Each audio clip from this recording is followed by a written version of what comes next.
quick scheduling note here. The Puzzle Place episode of For the Kids, a PBS Kids podcast, will not be out for patrons this week due to extenuating circumstances. It will be coming out in 2 weeks. Next week is the premiere of ECL Season 13, and For the Kids, the episode on the Puzzle Place, will be out in 2 weeks. We apologize for the schedule change, and hope you enjoy this episode.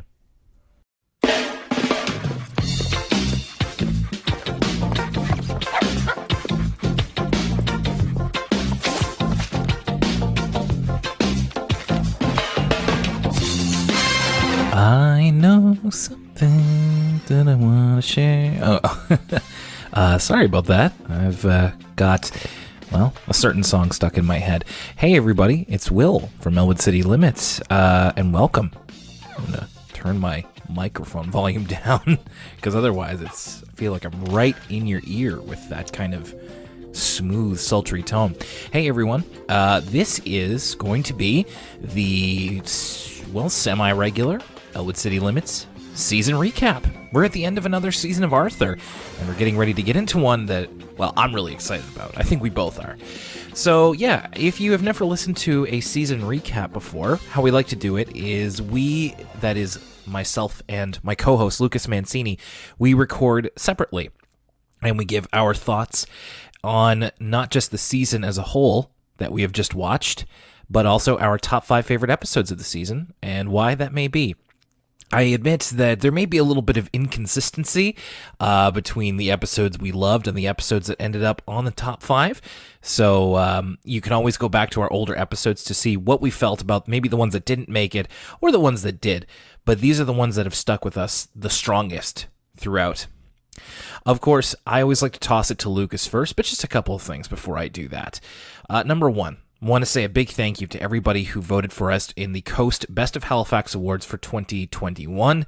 It's something that we do every year around this time. It's something we ask of you, and you guys, I know, are always very generous to devote a little bit of time to helping us achieve something that I suppose has become a little bit of a dream.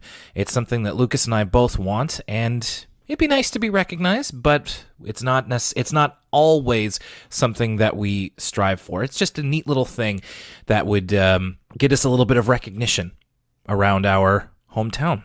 So either way, we want to thank you if you took the time to vote for us, and we appreciate that we got nominated again this year. And the results should be coming out in early November. So we have a month to stew on it before we get the results. Maybe this year will be our year in some regard. Maybe not. We'll see. Either way, we are grateful. The theme song that I was singing at the beginning of the episode is from our latest Patreon episode of For the Kids, a PBS Kids podcast. The poll was set up a week or two ago on Patreon, and so we did a full episode on the forgotten PBS Kids classic, The Puzzle Place. This was a really interesting show to learn about and to revisit, and if that holds nostalgia for you, or if you want to learn a little bit more about it, come on over to our Patreon, patreon.com/Elwood City Limits, and we have, I think it's over 30 episodes of For the Kids, which is all about other PBS Kids shows that aren't Arthur. So we've talked about a lot of them. We've talked about Redwall. We've talked about Barney and Friends. We've talked about Postcards from Buster. That was our first episode, in fact. A bunch of them. And we still have a lot of really good PBS Kids shows to go. We still haven't covered the big one. You know what I mean by the big one. That's still to come. That is, that's daunting. But yeah, that's where your Patreon dollars go, to that and lots of great audio content.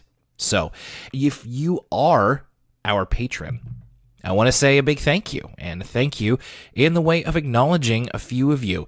We want to say thank you to people like new patron, The Wandering Film Critic, Cyril Della Rosa, Anthony Williams, Jolo Flo, Gabby S., Awesome Eddie 21, Sarah, Kelly Corbett, Casey Cosmos, Emmy the Ghost, Year's End 94, Kevizard Edits, Allison Archambault, Valeria, Michelle Sprazinski, and EJ Acra, among many others. Thank you all for your contributions at patreon.com/Elwood City Limits. It's so much fun to keep making new content for everybody, including our patrons. So if you want a little bit of extra ECL in your month and hear us talking about something besides Arthur, that's the place to go. I also wanted to read out quickly an email that we got, elwoodcitylimits@gmail.com. I didn't want this to go too long because one of our listeners, David, has a little bit of data that he wanted to share. So David says, hey guys, during the episodes you mentioned that baseball especially has a variance when it comes to the fields. I wanted to mention that soccer fields are notorious for being different sizes because the official rules allow for 110 to 120 yards, or 100 to 110 meters long, by 70 to 80 yards, or 64 to 75 meters wide. So teams would purposely make their fields smaller or larger to fit their own playing style, or in some cases to even be able to fit within their given stadium. New York City Football Club has the smallest allowed size because they play at Yankee Stadium. The show Ted Lasso even teases the idea that there's little standardization to pitch size in a recent episode. The image below even shows the differences in sizes in the American Soccer League MLS for various clubs, so in which David provided the image. Thank you, David. This was about something that we mentioned in the most recent Elwood City Limits episode. If you haven't listened to it, check it out. But I always appreciate the feedback that we get. Thanks a lot, David. Again, that's at elwoodcitylimits@gmail.com. All right, enough from me. Let's go hear from Lucas. Lucas and his top 5 episodes of Season 12. What's going on, you guys? It's Lucas from ECL. Hello, we're back again. It feels like it's been a while since we've done this. My top 5 of Season 12. Next is Season Unlucky 13. I'm really excited for it. This was an interesting one. The last couple seasons, when I go through the episodes, and sometimes I listen to the original ECL episode with me and Will to kind of recall my thoughts when I first watched the episode. I went into this process thinking, okay, this is going to be a pretty mediocre season. I'm sure I'll pick some episodes here and episodes there. And as I went back and returned to some of these episodes, I was like, wow, there's some really, really good Arthur episodes in this batch. Maybe even some all-timers. So, yeah, Season 12, bravo, good season. And without further ado, let's get into it with number 5. Now, this one's a little bit cheating because it's colored not just by the episode itself, but by me and Will's discussion of the episode. I implore you to go back and listen to this ECL if you haven't, because it's one of my favorite discussions we've ever had on the show. It's on this spot, which, you know, gets into Native American history, and me and Will had a really good discussion about kind of how that relates to us and Canadian history, and it's just I'm really proud of the talk that me and Will had over that episode, and I think this episode, though it highlights some really important issues, and I think it's a really important episode of Arthur, it could also have gone so much further, and we should really have more episodes like this than less. But I think this is a good enough start, and that's why On This Spot and The Legend of Sitting Bull starts my list at number 5. Coming up next is an episode that we watched pretty recently, I Owe You One, which it's the Grandpa Dave's Country Farm test of, this is one of those episodes that has all the elements you want from a great Arthur episode. It has a nuanced moral that's really unique to Arthur. It's not something I've seen before, but it's also not beat over your head. You know, it believes in the audience's intelligence enough to let them make their own conclusions, and it's funny. It's really, really funny in a way that only an Arthur episode can be. I love the little like 80s montage at the end. Fun episode. Next episode is one that I think I definitely maybe liked more than Will. I love this episode, Matchmaker Matchbreaker. and just a really delightful episode with Muffy and Francine. Again, 80s movie vibes, hashtag 80s movie vibes in this one, as we watch Muffy and Francine try to play matchmakers with Francine's sister and Muffy's newly introduced brother, which is kind of notable in itself. And it's just a really delightful, funny episode, and has one of the best jokes, I think, of the whole season, which is the sitcom parody. That is such a good parody, it's almost like indistinguishable from the real thing. Has to be seen to be believed. It makes it to the number 3 spot almost on that parody alone. It was really funny. Next is number 2, and number 1's got to be a banger, because otherwise this would have been number 1 with the bullet. Part of the first episode we watched this season got us off to a great start. Never, Never, Never. Harkening back to kind of the first 3 seasons of Arthur, this is an all-time good Arthur episode.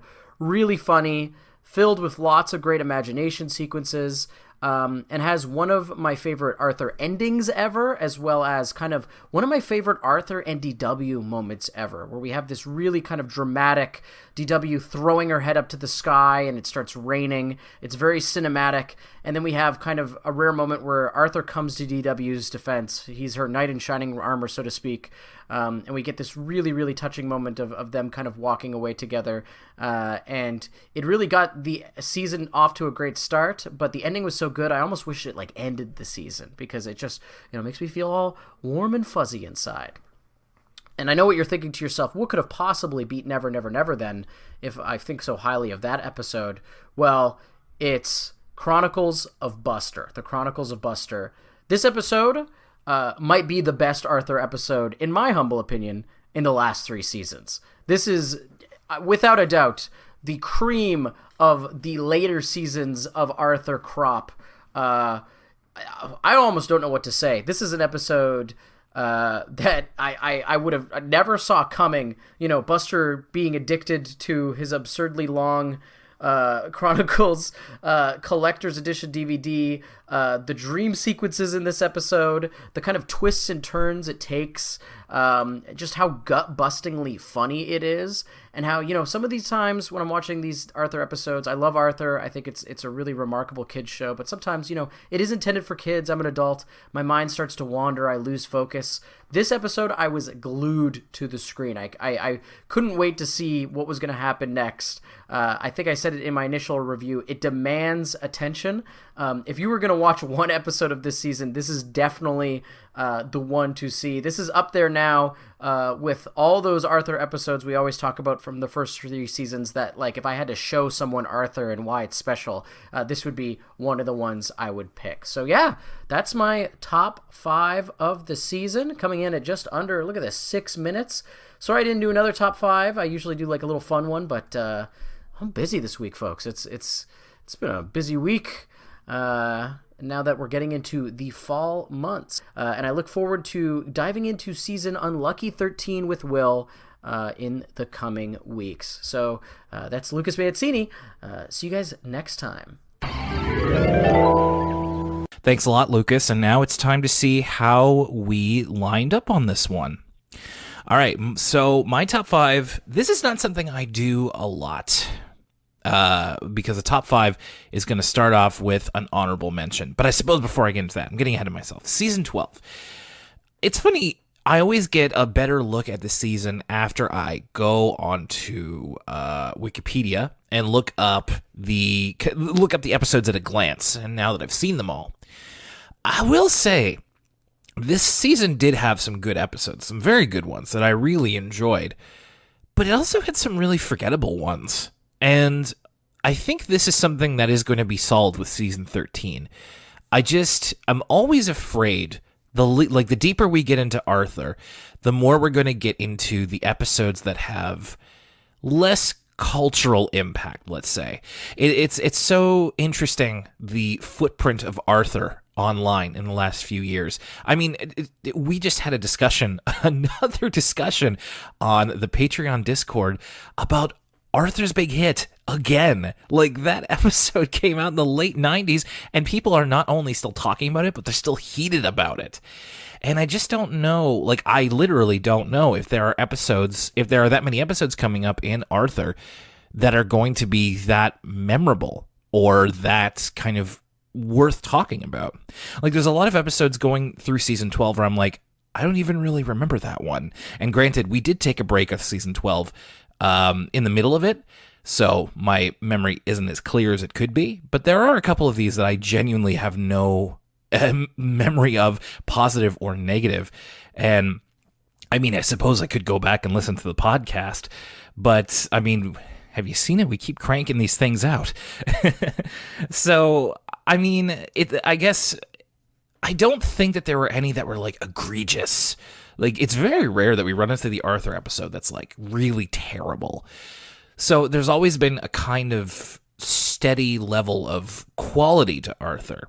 But I think maybe worse than being bad is being forgettable. And we'll have to see if that trend continues as we inch ever closer to the Flash animation years, which we really don't have much of a foothold in, and it's going to be all new for us. But I do know for a fact, I know that there are some of you who are absolutely, like, cannot wait for us to talk about season 13, which makes me really excited. So as much as some of season 12 left me a bit cold, I know that there's more to come. So I'm just waiting for that stuff that you guys have been talking about. All right, so now let's get into my top 5. What I mentioned at the beginning is that this one has an honorable mention, which I don't believe that I've done all that much, but I wanted to make sure to shout this out. The honorable mention before my top 5 is on this spot, which I really appreciate that it exists more than I liked it as an episode. It was one of 2 episodes this season where Arthur got a little lefty, and I like it. I'm into it. That was the episode where Arthur wanted to start a petition to recognize the spot that Sitting Bull stopped in Elwood City. So that led to me learning more about Sitting Bull, and it made me appreciate that there is we can have room for a character like Arthur to have a little bit of an opinion on something that's happened in real life history. It's the same with an episode that I'm going to bring up in a little bit, but I like how, of course, PBS it's a fairly liberal idea, creating public television to educate kids in various social issues as well as in, basic basic education as well.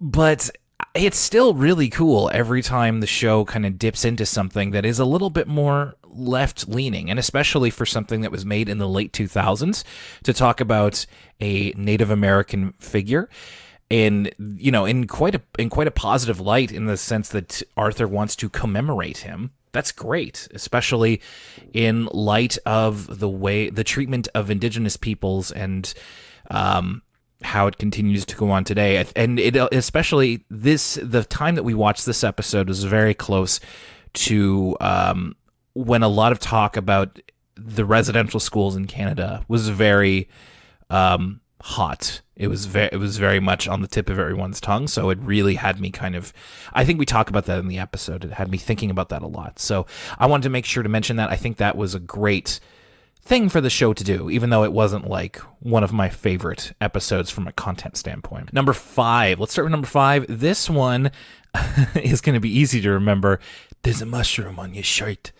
It's see, it still makes me laugh. Is That Kosher? This was part of the season premiere of Arthur, the very first one, and Joan Rivers as Francine's booby. I always really appreciate it when we go into the cultural differences of each character, and I think that there's still a lot to mine from Francine's identity as Jewish. So I think that was cool. I love Joan Rivers. I hope she comes back as Francine's booby. And the plot was, it wasn't especially, groundbreaking or anything. It was just kind of fun. And it was also kind of unbelievable. Like, every once in a while, they'd be like, I can't believe that's Joan Rivers. And not as Joan Rivers, like as a character on Arthur. I don't know. It's just, it really stuck with me. And I hope it continues to, because as you can see, it still makes me laugh. Number 4, do you believe in magic? This is the one where Buster gets better at doing magic tricks than Arthur.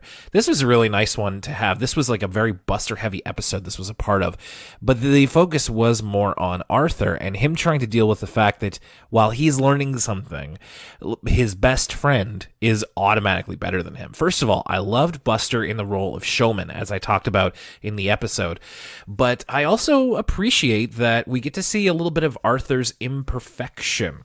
That's one of the reasons I've been thinking about this recently. That's one of the reasons why I really like Arthur, is because he's an imperfect character. We've gotten to see every single side of him, from the good to the bad, and this is very much like his jealous side and a little bit of his vindictiveness, although he never goes through with it in the end. And I do like the idea of Arthur and Buster coming together as a double magic act. They work pretty well off each other. So I don't know, this one was just fun, and I really liked it.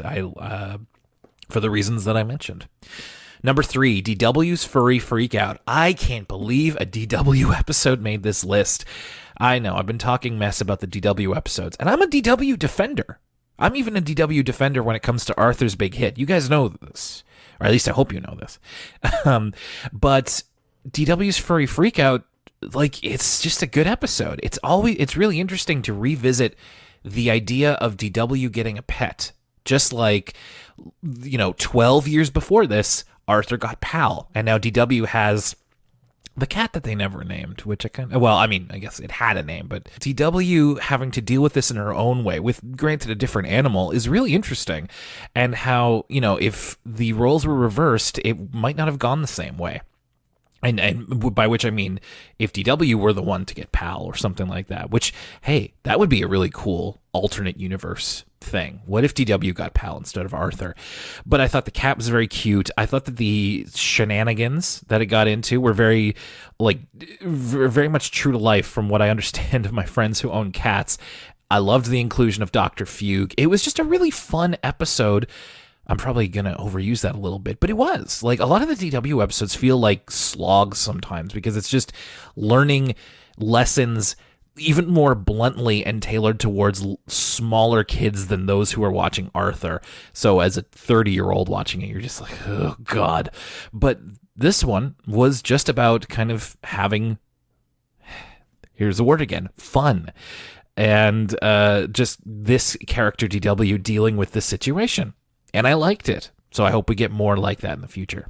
Number 2 is The Perfect Game. So this one I really didn't expect very much out of, but man, it blew away my expectations. I mean, you think about, especially from the beginning, I was like, oh, Francine's going to be obsessed with the Grebes winning the perfect game. Well, first of all, I got to learn what a perfect game meant in baseball. So points to any Arthur episode that has me look stuff up and learn things.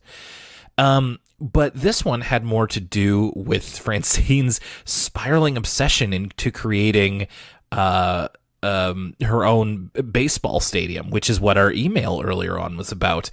And I really found it interesting. And I mean, I have to mention that Arthur goes super lefty in this one, talking about a sustainable city where everybody rides on, person, what would you call that? Just person-motivated transportation, like skateboards and bicycles and stuff like that, and cars only being used in emergencies. And I'm just like, oh, God, if only. That would be amazing, even though I can't ride a bike or a skateboard. I'll deal with it. I'll walk everywhere. I don't know. I'll figure it out. It's for the greater good. So to include that kind of a message, and then to also come away with it with, Francine slowly realizing that something, I really like the message. Something doesn't have to be perfect in order for it to be good and useful. I thought that the other projects were a great kind of not distraction, but added a lot to the story. I love the use of the Grebes. I hope we get to use them more. And yeah, I came away with this one really having my expectations exceeded. So I think it definitely deserves a spot up here, but it's not quite number 1. You guys could have probably guessed this, but I loved number 1, The Chronicles of Buster. I mean, how could I not? Again, it came at a perfect time. It was right around my Lord of the Rings rewatch. I'm such a mark for those movies. And yeah, The Chronicles of Buster was such an interesting one that it encouraged a lot of discussion. I loved the emails that you guys sent in about the kind of way that I interpreted it, at least, with Buster developing a hyperfixation, and whether or not it was appropriate or if you kind of related to it. I know I certainly have. Talking about it in a way where it kind of left a little bit of room in my mind for, like, was that the right thing to do? Was that what they meant to say? Like, it's surprisingly rich for a children's show that was made in 2008, I think this season came out in. You know, to include conversations that we, meaning you and I, have had, or you, the listener, and I, the host, have had about autism spectrum disorder, hyperfixation, ADHD, all that kind of thing. I love when Arthur provokes that from us. And it doesn't hurt that it's about a very good parody of not just Lord of the Rings, but Peter Jackson's Lord of the Rings. I loved all of the references to that, especially as I spent several hours watching all of the bonus features for the first time. It just hit at exactly the right point. And I do think that the message is overall positive, but the fact that it got me thinking this much, I think, is worth a lot. And I definitely think when I look back on season 12, I will remember what the Chronicles of Buster is immediately as soon as you tell me the title. So I think that's number one in my book. I loved that episode. I really did. And I would say that I loved The Perfect Game too. So a really strong couple of top 2 episodes, and the others were a lot of mirth. I'm trying to think of other ways to say F-U-N. F-U-N spells fun. So that's it from me. Top 5 of season 12. Happy to be going into season 13. Now, as you know, next week we are going to be starting our season 13 premiere. See, I wanted to, I know that sometimes the season recaps are not the most exciting things that we can offer, especially if you've been listening along with us. You can probably glean what our top 5 will include, but I always like to put it in there, give you a little bit of orientation where we are before we set off into the next season. And there's a lot to talk about. Even as soon as we get into the first episode of season 13 next week, we'll be talking about No Acting Please and Prunella and the Disappointing Ending, which, as veteran Arthur Fountain of Knowledge Peebs pointed out in the Discord, may not actually be the first episode of the season. But that's what we're going to go with, and we will talk about why and all of the changes from season to season and even more when we see you next week on Elwood City Limits. So thanks everybody for listening. Thank you for voting for us in Best of Halifax. Thank you to all our recent patrons, and thank you for listening. This is Will Young for Lucas Mancini, Arthur Quote. We will see you next week on Elwood City Limits. Have a great week.